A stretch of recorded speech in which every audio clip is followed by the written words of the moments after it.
এটা কেন করছে? জামাতের লোকজন তারা জানেন তারা এমপি হতে পারবেন না। আমি একটু শুধু উদাহরণ দেই, জামাতের বর্তমান আমির ডক্টর শফিক সাহেব, তিনি কিন্তু কোনো কিন্তু আলেম নয়। তিনি এক সময় জাসদ করতেন, জাসদ ছাত্রলীগ করতেন, সরবরাহ করতেন। অনেক মানুষ এক সময় খুন, সরবরাহরা জাসদরা কিন্তু স্বাধীনতার পরে অনেক মানুষকে খুন করেছেন, বিশেষ করে আওয়ামী লীগের লোকজনকে। আবার আওয়ামী লীগে কিন্তু জাসদকে খুন করেছেন। এই ডক্টর শফিক তখন জাসদ করতেন, এখন জামাতের আমির হয়েছেন। তার বাড়ি সিলেট জেলায়। তিনি সিলেট 1 আসনে প্রথমবার নির্বাচন করেছিলেন, ভোট পেয়েছিলেন 18,000 সামথিং।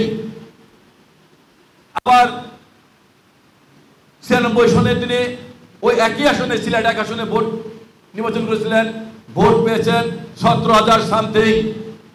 2001 সনে মৌলভীবাজার 2 আসনে তিনি নির্বাচন করেছিলেন, ভোট পেয়েছেন 12,000 সামথিং।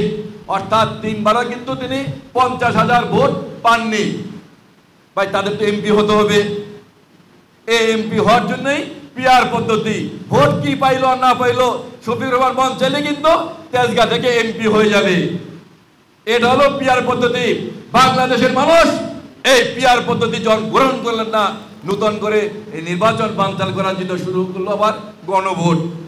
আরে ভাই, যদি এত কথা থাকে সরাসরি বলে ফেলুন, আমরা নির্বাচন চাই না, আমাদেরকে এমপি বানিয়ে দেন।